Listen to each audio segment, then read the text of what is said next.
اعوذ باللہ من الشیطان الرجیم، بسم اللہ الرحمن الرحیم۔ السلام علیکم ناظرین کرام، آپ کا میزبان سید مبشر عباس موسوی آپ کی خدمت میں حاضر ہے۔ ناظرین کرام، سب سے پہلے اعیاد شعبانیہ کی مناسبت سے آپ تمام ناظرین کرام کو ہدیہ تبریک عرض کرتا ہوں، بالخصوص رہبر معظم سید علی خامنہئی اور بالاخص امام زمانہ اللہ تعالیٰ فروج شریف کی خدمت میں ہدیہ تبریک عرض کرتا ہوں۔ اس کے بعد جانتے ہیں کہ امام حسین علیہ السلام کے حوالے سے ماہ شعبان ہے، تو موضوع بھی ہم آج بہت خاص لے کر آئے ہیں، قرآن اور امام حسین علیہ السلام۔ امام حسین علیہ السلام کی جو عشق ہے، جو محبت ہے، وہ قرآن کے ساتھ، اس کو انشاءاللہ ہم آج بیان کریں گے۔ ویسے امام حسین علیہ السلام کے حوالے سے ان کے فضائل، ان کی سیرت، ان کا کردار، ان کی شجاعت کے حوالے سے آپ مختلف علماء حضرات سے سنتے آ رہے ہیں، مختلف کتب میں آپ پڑھتے آ رہے ہیں، لیکن آج جو موضوع لے کر آئے ہیں وہ امام حسین علیہ السلام کی جو قرآن کے ساتھ عشق ہے، اس پر گفتگو کریں گے۔ آج ہمارے ساتھ گفتگو کرنے کے لیے موجود ہیں حجت الاسلام والمسلمین، استاد حوزہ ہیں ڈاکٹر عاشق حسین فاطمی صاحب۔ السلام علیکم ورحمۃ اللہ وبرکاتہ۔ وعلیکم السلام ورحمۃ اللہ وبرکاتہ۔ بسم اللہ الرحمن الرحیم۔ اللہم صلی علی محمد وآل محمد وعجل فرجہم۔ بہت شکریہ مبشر موسوی صاحب، سیدنا، آپ نے زحمت کی، ہمیں دعوت دی، تو آپ نے موضوع کا بھی بڑے خوبصورت موضوع کا آپ نے انتخاب کیا ہے جی۔ تو موضوع کی طرف آنے سے پہلے انشاءاللہ ہم کچھ مقدماتی باتیں عرض کریں گے۔ بسم اللہ۔ دیکھیں، دین مبین اسلام نے انسان کی ہدایت کے لیے 14 انفالبلس انٹروڈیوس کروائے ہیں۔ انوسنٹس اور معصومین، حضرات معصومین علیہ السلام انٹروڈیوس کروائے ہیں، ان کا تعارف کروایا ہے۔ جی جی، یہ ہمارے لیے رول ماڈلز ہیں، بالکل ایسے ہی ہے۔ یہ ہمارے لیے اسوہ حسنہ ہے، یہ ہمارے لیے نمونہ عمل ہیں، یہ ہمارے لیے سرمشق اور الگو ہیں۔ سبحان اللہ، ٹھیک ہے، بالکل ایسے ہی۔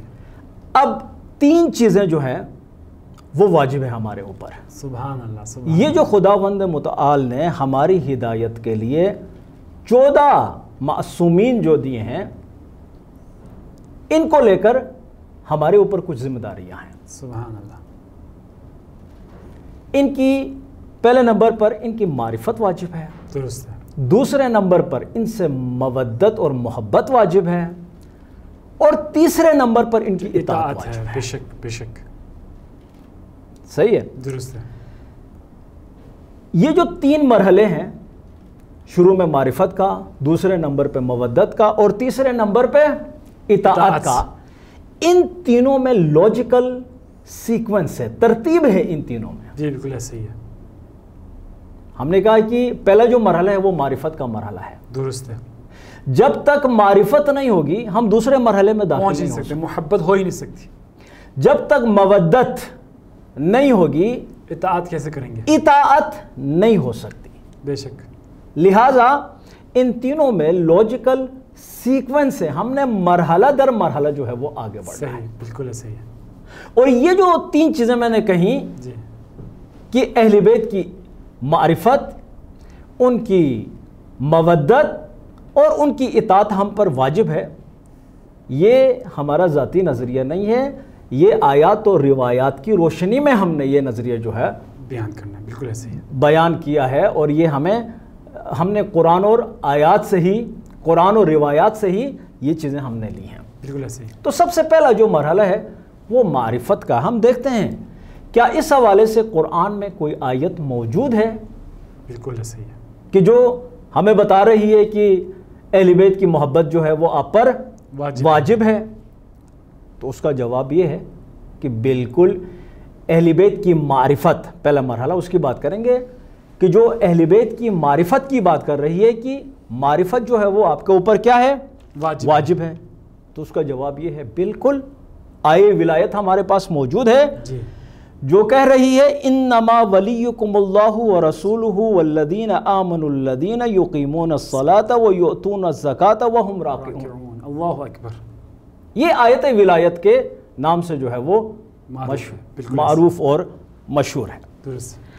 تو یہ جو آیت ہے یہ معرفت کا مرحلہ ہے۔ صحیح، ٹھیک ہے، جب آیت کہتی ہے کہ انما ولیکم اللہ ورسولہ، بے شک تمہارا ولی سے مراد ہے سرپرست، ولی سے مراد ہے تمہارا گارڈین۔ آیت کہتی ہے کہ انما، اور انما آپ طالب علم میں آپ کو پتہ ہے یہ حصر کے لیے استعمال ہوتا ہے۔ بالکل ایسے ہی۔ آیت کہتی ہے انما ولیکم اللہ ورسولہ، بے شک تمہارا ولی کون ہے؟ اللہ. تمہارا سرپرست کون ہے؟ اللہ ہے. تمہارا گارڈین کون ہے؟ اللہ ہے. خداوند متعال. اور خداوند متعال کی ذات کے بعد دوسرے مرحلے میں تمہارا گارڈین اور سرپرست کون ہے؟ رسول خدا اللہ کا رسول ہے. اور تیسرے مرحلے میں والذین آمنوا. اللہ اکبر. والذین آمنوا الذین یقیمون الصلاۃ ویؤتون الزکاۃ وہم راکعون. حالت رکوع میں جو زکات دے رہے ہیں. یہاں پر رسول خدا صلی اللہ علیہ وآلہ وسلم کے جو خلفاء ہیں 12 ائمہ ہیں ان کا انٹروڈکشن ہو. سبحان اللہ سبحان اللہ. تمہارا ولی اللہ ہے, تمہارا گارڈین اللہ ہے, تمہارا سرپرست اللہ ہے, اللہ کے بعد اس کا رسول ہے, اور اس کے بعد رسول خدا صلی اللہ علیہ وآلہ وسلم کے جانشین ہیں. سبحان اللہ سبحان اللہ. چونکہ واضح ثبوت ہمارے پاس موجود ہیں, فریقین کی کتابوں میں موجود ہے کہ یہ جو آیت ہے یہ ائمہ کے بارے میں جو ہے وہ نازل ہوئی ہے. صحیح. میں یہاں پر مختصراً ایک اور بات کرنا چاہ رہا ہوں کہ جس طرح سے آپ نے ائمہ کی بات کی اور امام خود رسول خدا صلی اللہ علیہ وسلم کے بعد 12 جانشین ہیں, ان کے بعد کیونکہ اس زمانے میں ہم دیکھتے ہیں کہ ابھی ہمیں جانشین وغیرہ نہیں ہیں اس طرح سے, جس طرح ہم کا انوسنٹس ہمارے سامنے نہیں ہے, لیکن دیکھتے ہیں کہ مجتہدین مراجع ہمارے پاس ہیں, ہم ان کی طرف رجوع کرتے ہیں. اب یہاں پر سوال یہ ہے, مختصراً میں چاہ رہا ہوں, ہمارے جوان جو ہیں اس حوالے سے بہت زیادہ سوالات ہمارے پاس آتے ہیں, تقلید کے حوالے سے, مرجعیت کے حوالے سے, خود فقہا کے حوالے سے بہت زیادہ پروپیگنڈا ہو رہا ہے, اس حوالے سے مختصراً بیان کیجیے گا. قطع کلامی میں پہلے جو بات کر رہا تھا وہ 3 مرحلے تھے. ابھی ہم معرفت کے مرحلے میں تھے. صحیح. کہ یہ معرفت یہ قرآن کی آیت کی روشنی میں ہمارے اوپر واجب ہے. درست ہو گیا. میں دوسرے جو 2 مرحلے ہیں ان کو بھی کمپلیٹ کروں, پھر آپ کا جو دوسرا سوال ہے اس کی طرف. بالکل صحیح بالکل صحیح. دیکھیں یہ جو آیت ہے آیے ولایت, یہ آپ کا جو گارڈین ہے, آپ کا جو سرپرست ہے, اس کو مشخص اور معین کر رہی ہے. اور انما یہاں پہ حصر ہے کہ تمہارے جو ولی ہیں, تمہارے جو سرپرست ہیں, تمہارے جو اولیاء ہیں, تمہارے جو گارڈین ہیں, وہ 3 ہی ہیں. درست ہے. اللہ ہے, اللہ کے رسول ہیں, اور ائمہ علیہ السلام ہیں. درست ہو گیا. اب یہاں پہ دیکھیں یہ آیت ہمیں معرفت بتا رہی ہے, یعنی یہ معرفت کا مرحلہ ہے. صحیح. یعنی ہمیں بتا رہی ہے, ہمیں بتا رہے کہ یہ تمہارے جو ہے نا وہ سرپرست ہیں. بالکل ایسے ہی. ٹھیک ہے, یہ معرفت کا مرحلہ ہے. دوسرا جو مرحلہ ہم نے کہا کہ وہ محبت اور مودت کا مرحلہ ہے, اور یہ بھی ہم نے کہا کہ ان تینوں میں لاجیکل سیکوینس ہے. بے شک ایسے. معرفت ہوگی تو مودت ہوگی, مودت ہوگی تو معرفت ہوگی. درست ہے. اب کیا ہمارے پاس کوئی قرآن سے دلیل ہے کہ ہم کہیں کہ اہل بیت سے جو ہے نا وہ محبت اور مودت جو ہے وہ واجب ہے؟ صحیح. بالکل ہمارے پاس قرآن سے دلیل موجود ہے. آیے مودت یا آیت مودت ہمارے پاس موجود ہے جو کہتی ہے قُلْ لَا أَسْأَلُكُمْ عَلَيْهِ أَجْرًا إِلَّا الْمَوَدَّةَ فِي الْقُرْبَى. یہاں پہ قربہ سے مراد کیا ہے؟ اہل بیت ہیں, رسول خدا صلی اللہ علیہ وآلہ وسلم کے اہل بیت ہیں. یہ تھا مودت کا مرحلہ. اب جب مودت کے مرحلے میں آپ داخل ہوتے ہیں, اس کے بعد آتا ہے تیسرا مرحلہ اطاعت, جو ہے جو ہم نے کہا کہ ان کی اطاعت بھی جو ہے وہ کیا ہے؟ واجب ہے. واجب ہے. دوبارہ میں ریپیٹ کر دیتا ہوں, مفید چیز ہے کہ اہل بیت علیہ السلام کی معرفت, ان سے محبت اور مودت اور ان کی اطاعت جو ہے وہ قرآن کی روشنی میں ہمارے اوپر کیا ہے؟ واجب ہے. تیسرے مرحلے میں ہم داخل ہوتے ہیں, اور تیسرا مرحلہ جو ہے وہ اطاعت کا مرحلہ ہے. کیا ہمارے پاس, اگین سوال وہی ہے, کیا ہمارے پاس قرآن سے کوئی دلیل موجود ہے کہ جو کہہ رہی ہے کہ اہل بیت کی اطاعت ہم پر واجب ہے؟ جی ہمارے پاس قرآن سے آیت جو ہے وہ موجود ہے, وہ ہے آیے اولی الامر. بالکل ایسے ہی ہے. صحیح ہے, جو کہتی ہے یا ایھا الذین آمنوا اطیعوا اللہ واطیعوا الرسول واولی الامر منکم. یہاں پر اولی الامر سے مراد ہمارے احسنتم. بڑا لاجیکل سیکوینس ہے. بالکل ایسے. یہ جو تینوں آیتیں ہم نے بیان کی ہیں بڑا لاجیکل سیکوینس ہے. معرفت کا جو مرحلہ تھا اس میں حصر کر کے خداوند متعال نے بتایا کہ تمہارا سرپرست, تمہارا گارڈین اور تمہارا ولی جو ہے, تمہارے اولیاء جو ہیں, یہ 3 ہیں. خدا, اس کے رسول اور ائمہ علیہ السلام. بالکل ایسے. دوسرے مرحلے میں آیے مودت ہم نے بیان کی کہ آیت مودت کی روشنی میں جو ہے یہ واجب ہے ہمارے اوپر کہ ہم ان سے کیا کریں؟ محبت کریں، اہل بیت سے محبت کریں۔ اور یہ جو تیسرا مرحلہ ہے یہ اطاعت کا مرحلہ ہے۔ یہ جو قرآن کی آیت ہے سورہ نساء کی آیت نمبر 59، یہ بتا رہی ہے کہ ان کی اطاعت بھی کیا ہے؟ ہمارے اوپر واجب ہے۔ یا ایھا الذین آمنوا اطیعوا اللہ، اللہ کی اطاعت کرو۔ اوپر کیا تھا؟ تمہارا سرپرست صرف اللہ ہے، اللہ ہے، سبحان اللہ۔ وَأَطِیعُوا الرَّسُولَ، اللہ کے بعد اس کے رسول کی اطاعت کرو۔ اوپر والی آیت میں کیا تھا؟ کہ تمہارا دوسرے مرحلے میں تمہارا ولی رسول ہے، اور اس کے بعد اس آیت میں ہے کہ اطیعوا الرسول، وہ تمہارا سرپرست ہے اور اسی کی اطاعت کرو۔ اوپر والی جو آیت تھی اس میں کیا تھا؟ وَهُمْ رَاكِعُونَ، صحیح ہے جی، والذین آمنوا الذین یقیمون الصلاۃ وہم راکعون۔ اس والی آیت میں کیا کلمات استعمال ہوئے ہیں؟ کہ وَأُولِي الْأَمْرِ مِنْكُمْ، سبحان اللہ، کہ تم کیا کرو؟ اولی الامر کی اطاعت کرو۔ بس یہ جو تین آیتیں ہم نے بیان کی، سب سے پہلے آیے ولایت، دوسرے مرحلے میں آیے مودت، اور تیسرے مرحلے میں آیے اولی الامر۔ ان تینوں آیات کی روشنی میں اہل بیت کی معرفت حاصل کرنا، ان سے مودت کرنا اور ان کی اطاعت کرنا جو ہے وہ ہم پر واجب ہے۔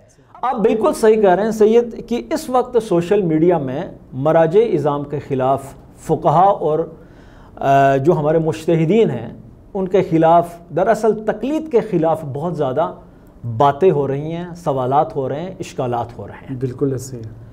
یہ ایک ایسا موضوع ہے جس کے اوپر بہت زیادہ تفصیل سے گفتگو کرنے کی ضرورت ہے۔ میں صرف ایک میسج کے طور پہ اپنے جو ناظرین ہیں، دیکھنے والے ہیں، ان کو کہ ایک میسج کے طور پہ میں ایک رائٹر ہے جاپانی جن کا نام ہے فوکو یاما، ان کی ایک نظر ہے یا آپ کہیں کہ ان کا ایک قول ہے جی، وہ میں نقل کرتا ہوں، باقی انشاءاللہ ناظرین خود اس کے اوپر ریسرچ کریں گے۔ جی بسم اللہ۔ دیکھیں، فوکو یاما جاپانی الاصل، American nationality holder, researcher, writer اور ایک ہسٹورین ہے۔ درست ہے۔ ان کی ایک کتاب بہت مشہور ہے جس کا نام ہے دی اینڈ آف ہسٹری۔ یہ آدمی ایک گفتگو میں، کانفرنس کے دوران اپنی ایک گفتگو میں تشیع کے بارے میں گفتگو کرتے ہوئے وہ بندہ کہتا ہے کہ تشیع کی مثال ایک پرندے کی طرح ہے، یعنی وہ تشیع کو ایک پرندے سے تشبیہ دے رہا ہے۔ اللہ اکبر۔ آگے وہ کہتا ہے کہ اس پرندے کے جو دو پر ہیں، ان میں سے ایک پر جو ہے وہ سبز ہے اور دوسرا جو پر ہے وہ سرخ ہے، وہ ریڈ ہے۔ وہ کہتا ہے کہ یہ جو سبز پر ہے اس سے مراد مہدویت ہے، سبحان اللہ، اور یہ جو سرخ پر ہے اس سے مراد کیا ہے؟ حسینیت ہے۔ کیا بات۔ اب آپ نے مرجعیت کے بارے میں سوال پوچھا ہے نا، جی جی، تو میں اس طرف آ رہا ہوں۔ دیکھیں، فوکو یاما مزید کہتا ہے کہ یہ جو پرندہ ہے اس نے ایک زرہ پہنی ہوئی ہے، اور اس زرہ کی وجہ سے یہ جو مہدویت ہے اور یہ جو مرجعیت ہے، دو پر ہیں، ان کی طاقت میں اضافہ ہو جاتا ہے۔ سبحان اللہ، سبحان۔ اب زرہ سے وہ کیا مراد لیتا ہے؟ وہ کہتا ہے کہ یہ جو زرہ پہنی ہوئی ہے اس پرندے نے، اس سے مراد مرجعیت ہے۔ واہ واہ واہ، بہت اچھی۔ تو میں یہاں پہ یہ کہنا چاہوں گا کہ فقہا کے خلاف بولنا، مراجع کے خلاف بولنا، تقلید کے خلاف بولنا، میرے خیال میں یہ نادانی کی علامت ہے، جہل کی علامت ہے، مطالعہ کرنا چاہیے۔ دیکھیں، آپ اگر یہ جو کرنٹ ورلڈ ہے اور یہ جو موجودہ حالات ہیں، تھوڑا سا آپ پیچھے چلے جائیں، آپ بے شک ورلڈ وار 1، ورلڈ وار 2 اور یہ کولڈ وار کی طرف نہ جائیں، جی جی، آپ ماضی قریب میں چلے جائیں۔ اگر آپ مرجع کی پاور کو سمجھنا چاہتے ہیں، ایسے ہی نہیں بولا فوکو یاما نے، ایسے ہی نہیں بولا بالکل ایسے ہی کہ یہ جو سبز پر ہے اور یہ جو سرخ پر ہے، ان کو مرجعیت کی وجہ سے ان کی طاقت میں بہت زیادہ اضافہ ہوتا ہے، اور یہ تین طاقتیں مل کر انہوں نے تشیع کی جو طاقت ہے اس کو ناقابل تسخیر بنایا ہوا ہے، ناقابل شکست بنایا ہوا۔ یہ اس نے ایسی بات نہیں کہ آپ ماضی قریب میں چلے جائیں، دیکھیں عراق کے اندر داعش نے کیا حال کر دیا تھا۔ صحیح، عراق کے اندر کمپلیٹ پینیٹریشن تھا داعش کا، کمپلیٹ کنٹرول ہونے جا رہا تھا وہاں پہ آیت اللہ سیستانی صاحب نے ان کے خلاف ایک فتویٰ دیا کہ ان کے خلاف لڑنا اب ضروری ہو چکا ہے، تو پھر دیکھیں کیا ہوا وہاں پہ۔ اسی طرح سے ایران آپ دیکھیں انقلاب کے بعد 40 سال ہیں ان کے اوپر قسم قسم کی پابندیاں جو ہیں وہ لگی ہوئی ہیں اور مسلسل لگا رہے ہیں، جنگ ایک ریگولر جو ہے نا، ریگولرلی انڈر پریشر ہیں یہ لوگ، بے شک صحیح، لیکن پھر بھی یہاں پہ جو ہے نا وہ مقاومت ہے۔ اگر اس وقت حقیقی معنوں میں استکبار جہاں کے خلاف، استعمار جہاں کے خلاف اگر کوئی کھڑا ہے، اگر کوئی ان کی پالیسیز کو ناکام بناتا ہے تو وہ رہبر معظم ہے، سبحان اللہ، یہ ولی فقیہ ہیں۔ بالکل ایسے ہی ہے، یہ ان کی سیاسی بصیرت، ان کی سیاسی بصیرت کا نتیجہ ہے کہ 40 سال سے نہ صرف انہوں نے اپنی پبلک کو، اپنے لوگوں کو، اپنے فالورز کو اور اپنے ملک کو بچایا ہوا ہے، بلکہ پوری دنیا میں استکبار کے خلاف، استعمار کے خلاف جو ریزسٹنس بلاک ہے اس کو بھی رہبر معظم ہی لیڈ کر رہے ہیں۔ سبحان اللہ، بالکل ایسے ہی ہے، چاہے وہ عراق کا مسئلہ ہو، چاہے وہ سوریہ کا مسئلہ ہو، چاہے وہ اسرائیل اور لبنان کی فائٹ ہو، بے شک دنیا میں کہیں بھی دیکھیں جہاں بھی فریڈم موومنٹس چل رہی ہیں اور ظالم کے خلاف جو لوگ برسر پیکار ہیں، وہاں پہ آپ کو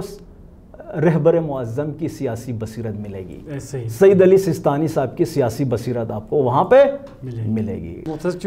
کیونکہ جب موضوع ہمارا بہت ہی خاص تھا، میں چاہ رہا ہوں کہ موضوع کے حوالے سے بھی گفتگو کریں کہ امام حسین علیہ السلام جو عشق ہے قرآن کے ساتھ، ہم یہ نہیں کہتے کہ دوسرے ائمہ علیہ السلام جو ہیں، مولا علی علیہ السلام، امام حسن مجتبیٰ سے لے کر امام زمانہ عجل اللہ تعالیٰ فرج شریف تک ان کو عشق نہیں تھا، لیکن قرآن اور امام حسین کی جو محبت ہے، جو عشق ہے، اس حوالے سے ہمارے ناظرین کو مختصراً بیان کیجیے۔ مختصر آپ کو بیان کر دیتا ہوں، دیکھیں میں قرآن کی ایک آیت پڑھنا چاہوں گا۔ جی بسم اللہ۔ قرآن کی ایک آیت ہے، یہ سورہ فرقان ہے، آیت نمبر 30۔ جی، وقال الرسول یا ربی ان قوم اتخذوا هذا القرآن مہجورا۔ سبحان اللہ، رسول خدا صلی اللہ علیہ وآلہ وسلم اپنی زندگی میں خداوند متعال کی بارگاہ میں لوگوں کی شکایت کر رہے ہیں۔ اللہ اکبر، رسول خدا فقال وقال الرسول، رسول نے فرمایا، رسول نے کہا یا ربی ان قوم اتخذوا هذا القرآن مہجورا، کہ میری قوم نے قرآن جو ہے اسے ترک کر دیا ہے۔ اللہ اکبر،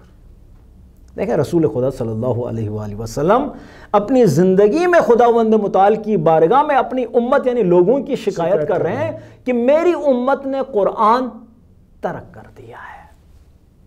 اب یہ آپ ذہن میں رکھیں۔ اب آ جائیں کہ امام حسین علیہ السلام کو قرآن مجید سے کتنا عشق تھا۔ اللہ اکبر، صحیح ہے۔ تو آپ جو سب سے امپورٹنٹ رات تھی امام حسین علیہ السلام کی زندگی میں، دیکھیں وہ ہے شب عاشورہ۔ جی بالکل ایسے ہی ہے۔ دیکھیں ائمہ علیہ السلام اتنے سخی ہوتے ہیں، وہ کسی سے مانگتے نہیں ہیں۔ شب عاشور امام حسین علیہ السلام نے یہ جو دشمن سے یہ جو ایک رات مہلت میں مانگی تھی، جی اگر اس بارے میں ہم سوچیں، غور و فکر کریں اور امام کا یہ قول پڑھیں جس میں امام فرماتے ہیں فَهُوَ يَعْلَمُ إِنِّي كُنْتُ أُحِبُّ الصَّلَاةَ لَهُ وَتِلَاوَةَ كِتَابِهِ وَكَثْرَةِ الدُّعَاءِ وَالْإِسْتِغْفَارِ۔ اللہ اکبر، امام علیہ السلام فرماتے ہیں کہ فَهُوَ يَعْلَمُ، خداوند متعال جانتا ہے کہ مجھے نماز پڑھنا بہت پسند ہے۔ اللہ اکبر، سبحان اللہ۔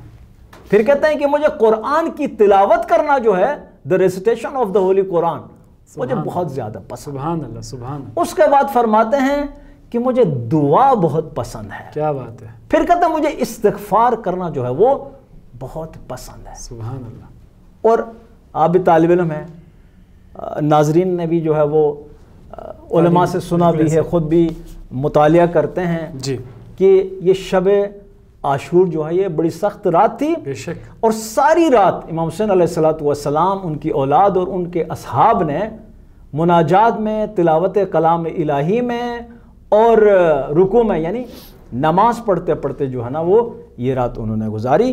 تو آپ یہاں سے اندازہ لگائیں کہ امام کو، اسی قول سے ہمیں اندازہ ہو جاتا ہے کہ امام کو کتنی محبت تھی قرآن مجید سے۔ دیکھیں یہاں پر ریفر کس کو کرے، فَهُوَ يَعْلَمُ، میرا خدا جانتا ہے، وہ جانتا ہے کہ انی کنت احب الصلاۃ لہ، کہ مجھے اس کے لیے نماز پڑھنا، یعنی میں خدا کی بارگاہ میں نماز پڑھنا، اس کے لیے نماز پڑھنا مجھے بہت پسند ہے۔ دوسرے ملحمے میں کہ وہ تلاوت کتابہ، احب تلاوت کتابہ، مجھے قرآن مجید کی تلاوت بہت محبوب ہے، بہت عزیز ہے، مجھے بہت پسند ہے۔ اور آگے فرماتے ہیں کہ مجھے مناجات یعنی دعا اور استغفار، مجھے مناجات جو ہے وہ بہت پسند ہے۔ سبحان اللہ۔ ایک اور قول ہے امام حسین علیہ السلام کا، وہ فرماتے ہیں کتاب اللہ عز وجل علی اربعۃ اشیاء، کتاب اللہ عز وجل علی اربعۃ اشیاء، علی العبارۃ والاشارۃ واللطائف والحقائق۔ سبحان اللہ، سبحان اللہ۔ فالعبارۃ للعوام والاشارۃ للخواص، سبحان اللہ، واللطائف للاولیاء والحقائق للانبیاء۔ اللہ اکبر۔ دیکھیں یہاں پہ جو امام حسین علیہ السلام کا جو مخاطب ہے وہ ہم سب ہیں، سارے انسان ہیں اس میں۔ امام فرماتے ہیں کہ قرآن کا جو مخاطب ہے نا وہ چار میں سے ایک ہے۔ بالکل صحیح۔ یعنی جو لوگ قرآن پہ بیلیف رکھتے ہیں، قرآن پڑھتے ہیں، یا جو بیلیف نہیں رکھتے قرآن میں ریسرچ کرنا چاہتے ہیں، فرض کریں تو جو قرآن کا مخاطب ہے امام علیہ السلام نے ان کو چار حصوں میں تقسیم کیا ہے۔ فرض کریں قرآن کی مثال سمندر جیسی ہے، واہ واہ واہ، اور باقی یہ جو انسان ہے یہ سارے پیاسے ہیں، اس سمندر کے کنارے میں کھڑے ہیں۔ اب یہ جو انسان ہے وہ چار قسم کے ہوں گے۔ سبحان اللہ۔ یعنی یہاں پہ اس قول کی روشنی میں امام علیہ السلام نے لوگوں کو چار حصوں میں تقسیم کیا ہے، درست ہے، کہ قرآن سے جو فائدہ اٹھایا جا سکتا ہے وہ سب کے لیے ہے، اس میں کوئی ڈیفرنس نہیں ہے، پڑھے لکھے میں، ان پڑھ میں، حتیٰ بعض ہمیں ملتا ہے نا قرآن، اگر آپ کو قرآن کی ریڈنگ نہیں آتی تو آپ قرآن کی طرف دیکھنا بھی ایک طرح سے جو ہے وہ ثواب ہے، عبادت ہے۔ تو یہاں پہ قرآن کا جو مخاطب ہے اس کو چار حصوں میں امام نے تقسیم کیا ہے۔ فرماتے ہیں کتاب اللہ عز وجل علی اربعۃ اشیاء، چار اہم چیزیں ہیں۔ سبحان اللہ۔ کتاب خدا چار اشیاء پر استوار ہے۔ کیا بات ہے؟ یعنی قرآن میں چند ایک چیزیں ہیں۔ نمبر 1 علی العبارہ، قرآن میں عبارت سے مراد وہی جو قرآن مجید ریٹن فارم میں جو موجود ہے وہی ہے۔ قرآن میں عبارتیں ہیں یا عبارت ہے، والاشارہ اس میں کنایات ہیں، اشارے ہیں، واللطائف اس میں لطیف نکات ہیں، والحقائق اور قرآن میں حقائق موجود ہیں۔ پس قرآن میں عبارت موجود ہے، قرآن میں اشارے موجود ہیں، قرآن میں لطیف نکات موجود ہیں اور حقائق موجود ہیں۔ کیا بات ہے؟ اب دیکھیں میں نے کہا تھا نا کہ قرآن کی مثال سمندر کی ہے، اور باقی ہم جیسے لوگ وہ ساحل سمندر پر کھڑے ہیں۔ اب ہم جتنے بھی لوگ ہیں نا، انسان جو ہے وہ مختلف ہیں۔ بعض لوگ ایسے ہیں کہ جو صرف ریڈنگ پر جو ہے وہ اکتفا کرتے ہیں، جی جی ٹھیک ہے، مثلا ایک عام آدمی ہے، اسے زیادہ کوئی بس قرآن ہی اس نے پڑھنا جو ہے وہ سیکھا ہوا ہے، تو وہ کیا کریں گے؟ دیکھیں امام خود آگے فرماتے ہیں فالعبارۃ للعوام۔ اس سے پہلے یہ بتانا ضروری ہے کہ قرآن سے، قرآن کی محبت سے، قرآن سے فائدہ اٹھانے سے کوئی بھی شخص جو ہے وہ محروم نہیں ہے۔ ہر شخص چاہے وہ کسی بھی لیول کا بھی ہو وہ قرآن سے فائدہ اٹھا سکتا ہے۔ قرآن کو دیکھ کر، قرآن کو پڑھ کر، اس میں تأمل اور تدبر کر کے وہ ثواب حاصل کر سکتا ہے۔ اب یہاں پہ فرماتے ہیں کہ یہ جو چار حصوں میں نے لوگوں کو تقسیم کیا ہے، تو ان میں فالعبارۃ للعوام، جو قرآن ریٹن فارم میں موجود ہے اس کی جو ریڈنگ ہے وہ عوام کے لیے، وہ عوام کے لیے، عام لوگوں کے لیے ہے، وہ ترجمے تک اور ریڈنگ تک محدود ہے. صحیح. یعنی وہ پڑھ سکتے ہیں، وہ ترجمہ بھی پڑھ سکتے ہیں، یا صرف عبارت پڑھ سکتے ہیں، یا عبارت کے ساتھ ترجمہ بھی پڑھ سکتے ہیں، ثواب حاصل کر سکتے ہیں. دوسرا جو ہے وہ ہے کہ والاشارۃ للخواص، خاص قرآن میں اشارے موجود ہیں، کنایا جو ہے والاشارۃ للخواص، یہ خاص لوگوں کے لیے ہے. اب یہاں پر دیکھیں، خاص سے مراد یہاں پہ علماء بھی ہو سکتے ہیں، خاص سے مراد یہاں پہ ایجوکیٹڈ طبقہ بھی ہو سکتا ہے، خاص سے مراد کوئی ریسرچر بھی ہو سکتا ہے جو قرآن میں ریسرچ کرتا ہے. ممکن ہے وہ مسلمان نہ ہو، درست، لیکن وہ کیا کرتا ہے، عربک جو ادبیات ہیں، لٹریچر ہے، وہ اس سے آشنائی ہے، عربی زبان سے اس کو آشنائی ہے، یا ایٹ لیسٹ جو دینی علوم ہیں وہ پڑھ چکا ہے، یعنی قرآن کے اندر وہ ریسرچ کر سکتا ہے. بالکل ایسا ہی ہے. تو ٹھیک ہے. اب یہاں پہ امام شاید یہ فرماتے ہیں کہ جو اشارے ہیں، یعنی جو اہم نکات ہیں، یہ پھر محققین کے لیے ہیں، جو لوگ ریسرچ کرتے ہیں ان کے لیے ہیں، کہ کوئی بھی ریسرچ کریں تو چونکہ قرآن جو ہے وہ سمندر ہے، علم کا خزانہ ہے، بے شک وہ وہاں سے اپنے مطلب کی چیز جو ہے وہ ریسرچ کرتا ہے، ٹاپک، وہ نتیجہ لے سکتا ہے اس کا. اور جو چوتھی اہم چیز ہے وہ ہے واللطائف للاولیاء. سبحان اللہ. صحیح ہے. تیسری چیز ہے میرے خیال میں، تیسری واللطائف للاولیاء. اور قرآن میں جو لطیف نقطے ہیں، جو لطائف ہیں، جس سے ریڈ کرنے والا، قرآن کی ریسیٹیشن کرنے والا، تلاوت کرنے والا محظوظ ہوتا ہے، وہ پھر اولیاء خداوند متعال کے ساتھ جو ہے وہ خاص ہیں. اور چوتھے مرحلے میں کیا ہے، والحقائق للانبیاء. یہ پھر معصوم کے ساتھ ہی خاص ہے، عام آدمی غیر معصوم پھر اس لیول تک جو ہے وہ نہیں پہنچ سکتا. ایک اور قول ہے امام حسین علیہ السلام کا قرآن کے حوالے سے، وہ فرماتے ہیں القرآن ظاہرہ انیکن وباطنہ عمیقن. سبحان اللہ. ماشاءاللہ، زبردست قول ہے. کہتے ہیں کہ قرآن جو ہے ایک اس کا ظاہر ہے اور ایک اس کا باطن ہے. کہتے ہیں ظاہرہ انیکن، انیکن میں زیبا اور خوبصورت. جی، یہ جو قرآن مجید ہے اس کا ظاہر بہت خوبصورت ہے، اور اس کا باطن کیا ہے، وہ بہت زیادہ ڈیپ اور عمیق ہے. سبحان اللہ.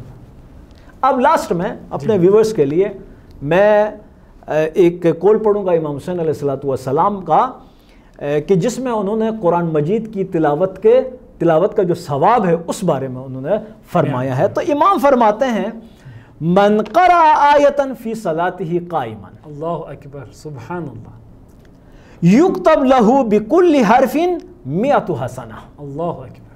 فإن قرأها فی غیر صلاۃ کتب اللہ لہ بکل حرف 10. سبحان اللہ. فإن استمع القرآن کان لہ بکل حرف حسنہ. اللہ اکبر. امام علیہ السلام فرماتے ہیں کہ جو بھی شخص حالت قیام میں، حالت نماز میں قرآن کی کسی آیت کا وہ تلاوت کرتا ہے، آیتن من قرأ آیتن، قرآن مجید کی آیت کا تلاوت کرتا ہے حالت نماز میں، در حالی کی وہ حالت نماز قیام میں ہے. قیام میں.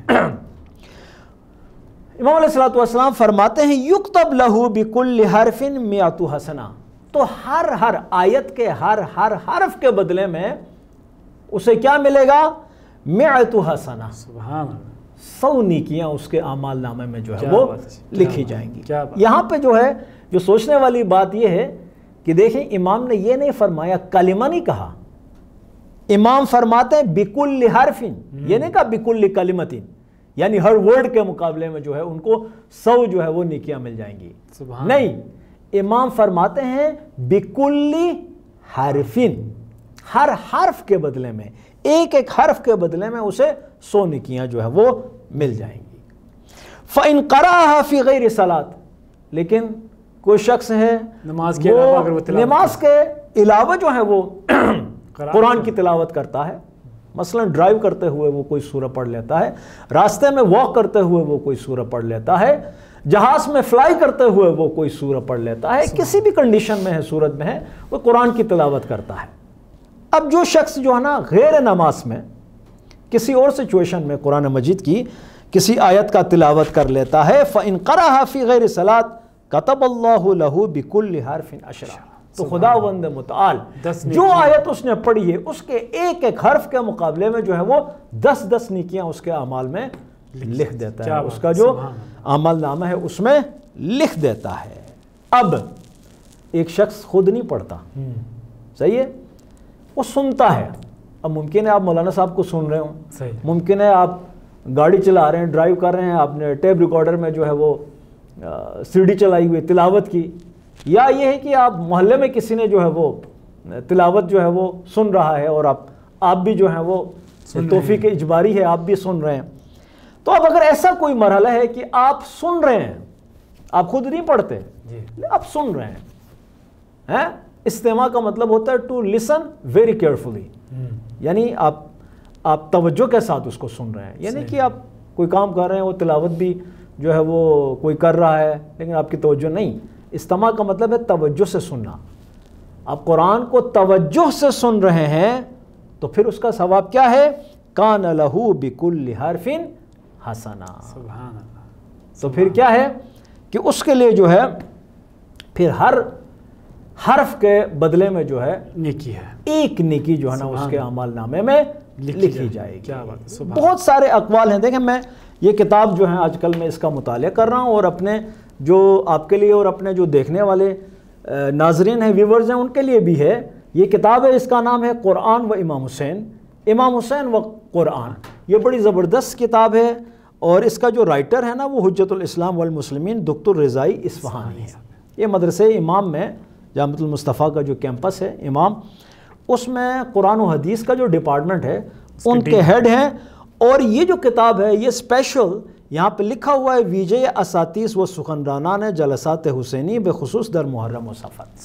جو لوگ ذاکرین ہیں یا جو علماء حضرات ہیں جو محرم کی تبلیغ کے لیے جاتے ہیں، ممبر پہ جاتے ہیں، تبلیغ کرتے ہیں، ان کے لیے بڑی یہ زبردست جو ہے وہ کتاب ہے۔ اس کے علاوہ بہت ساری آیتیں جو ہیں وہ موجود ہیں۔ اینڈ پہ میں یہ کہنا چاہوں گا کہ جو قرآن کی میں نے آیت جو ہے وہ تلاوت کی تھی وہ کیا تھی کہ جس میں خداوند رسول خدا صلی اللہ علیہ وآلہ وسلم وہ کیا کرتے ہیں؟ شکایت کرتے ہیں خدا کی بارگاہ میں، اپنی امت کی، اپنے لوگوں کی شکایت کرتے ہیں کہ وقال الرسول یا رب ان قوم اتخذوا هذا القرآن مہجورا۔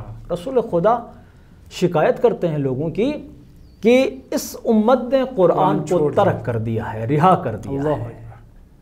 صحیح ہے۔ یہاں پہ میں ایک ضروری چیز یہاں پہ جو ہے نا وہ اب اگر یہ جو کرنٹ ماڈرن جو دور ہے اس کے اندر ہم ذرا تجزیہ اور تحلیل کریں تو ایک چیز سمجھ میں آتی ہے۔ اب یہ جو دوری ہے، دیکھیں قرآن سے تو ہم لوگ دور ہیں، یہ قرآن کو ہم نے ایک کپڑے میں لپیٹ کر کہاں پہ رکھا ہوا ہے، کہیں الماری میں، کہیں جو ہے وہ بچوں کو ہاتھ بھی لگانے نہیں دیتے، اور ہم سمجھتے ہیں کہ قرآن کی رسپیکٹ اور جگہ یہ ہے۔ نہیں، قرآن کی جگہ وہ نہیں ہے۔ قرآن جو ہے خود بھی پڑھو، اپنے بچوں کو بھی پڑھاؤ، اور پھر اپنی زندگی میں جو ہے نا قرآن کو کیا کرو؟ فالو کرو۔ بالکل ایسے۔ اب یہ جو جدید یہ جو ماڈرن دور ہے اس کے اندر اگر آپ دیکھیں تو قرآن کی دوری سیاسی لیول پر بہت زیادہ ہے۔ لوگ سمجھتے ہیں کہ دین کا سیاست سے کوئی تعلق ہی نہیں ہے۔ بالکل ایسے۔ معرف الہی کا دین سے کوئی، دنیا سے کوئی تعلق ہی نہیں ہے، یعنی سیکولرزم کو لوگ پروموٹ کر رہے ہیں اور دین کو جو ہے وہ سیاست سے دور کرتے جا رہے ہیں۔ صحیح۔ یہ سب سے بڑا جو ہے نا یہ قرآن کی جو مہجوریت ہے وہ یہاں پہ بہت زیادہ ہائی لائٹ ہے۔ میں کیوں آپ کو میں نے ابھی روکا ہوا، بس مجھے آپ 2 منٹ دے دیں، میں امام علی علیہ السلام کا ایک قول جو ہے وہ پڑھوں گا اور پھر کنکلوڈ کر کے جو ہے وہ اجازت چاہوں گا۔ اب دیکھیں میں نے یہ آیت پڑھی، ٹھیک ہے، وقال الرسول یا ربی ان قوم اتخذوا هذا القرآن مہجورا۔ اب یہ سنیں، امیر المومنین علی علیہ السلام فرماتے ہیں فَأَنَا الذِّكْرُ الَّذِي عَنْهُ ضَلَّهُ فَأَنَا الذِّكْرُ الَّذِي عَنْهُ ضَلَّهُ وَالسَّبِيلُ الَّذِي عَنْهُ مَالَهُ وَالْإِيمَانُ الَّذِي بِهِ كَفَرَهُ وَالْفُرْقَانُ الَّذِي إِيَّاهُ هَجَرَهُ وَالدِّينُ الَّذِي بِهِ كَذَّبَهُ۔ یہ امام علیہ السلام بھی شکایت کے مرحلے میں ہیں، وہ بھی شکایت کرتے ہیں۔ کیسے؟ کہتا میں ذکر ہوں۔ اس میں 4 چیزوں کا امام نے کہا ہے کہ میں ذکر ہوں، میں سبیل ہوں، میں ایمان ہوں، میں فرقان ہوں، میں دین ہوں۔ فَأَنَا الذِّكْرُ الَّذِي أَنْهُ ضَلَّ، میں وہ ذکر ہوں جسے لوگوں نے کیا دیا ہے، جس سے لوگ گمراہ ہو چکے ہیں، لوگ دور جا چکے ہیں، لوگ بھلا چکے ہیں، میں وہ ذکر ہوں۔ دیکھیں ذکر کا مطلب کیا ہوتا ہے، جب آپ ذکر کرتے ہیں ٹھیک ہے تو یعنی مسلسل آپ کی زبان پہ وہ چیز رہتی ہے، آپ کو یاد رہتا ہے، آپ کو پتہ ہوتا ہے، صحیح ہے۔ فَإِنَّ الذِّكْرَ فَأَنَا الذِّكْرُ الَّذِي أَنْهُ ضَلَّ، میں وہ ذکر ہوں جس کو لوگ چھوڑ چکے ہیں، گمراہ ہو چکے ہیں، یعنی مجھے ترک کر چکے ہیں۔ وَالسَّبِيلُ الَّذِي أَنْهُ مَالَ، میں وہ راستہ ہوں جس سے لوگ منحرف ہو چکے ہیں۔ یہاں بھی اس کا مطلب ہے لوگ جو ہے اپنا راستہ بدل چکے ہیں، لوگ میری پیروی نہیں کرتے ہیں، لوگ منحرف ہو چکے ہیں۔ صحیح۔ وَالْإِيمَانُ الَّذِي بِهِ كَفَرَ، میں وہ ایمان ہوں جس کا لوگ انکار کر چکے ہیں۔ وَالْإِيمَانُ الَّذِي بِهِ كَفَرَ، میں وہ ایمان ہوں جس کا لوگ انکار کر چکے ہیں۔ وَالْفُرْقَانُ الَّذِي إِيَّاهُ هَجَرَ، دیکھیں وہاں پہ مہجوریت کی بات ہو رہی تھی نا، کہ لوگ قرآن سے جو ہے وہ ہجرت کر چکے ہیں، لوگ دور ہو چکے ہیں، لوگ قرآن کو ترک کر چکے ہیں۔ یہاں پہ امام علیہ السلام فرماتے ہیں والفرقان الذی، میں وہ فرقان ہوں ایہو ہجرہ، جس سے لوگ ہجرت کر چکے ہیں، دور بھاگ چکے ہیں، چھوڑ چکے ہیں۔ والدین الذی بہ کذب، میں وہ دین ہوں جس کو لوگ جھٹلا چکے ہیں۔ اب آپ واپس چلے جائیں، کہاں پر، کس زمانے میں؟ رسول خدا صلی اللہ علیہ وآلہ وسلم کی وفات کے بعد امام علی علیہ السلام کے ساتھ جو کچھ ہوا، پھر آپ یہ قول اس کو سامنے رکھیں، یہ جو قرآن مجید کی آیت ہے اس کو بھی سامنے رکھیں، پھر آپ کیا کریں، اس کے اوپر تجزیہ و تحلیل کریں، بہت ساری چیزیں جو ہیں وہ واضح ہو جائیں گی۔ والسلام علیکم ورحمۃ اللہ۔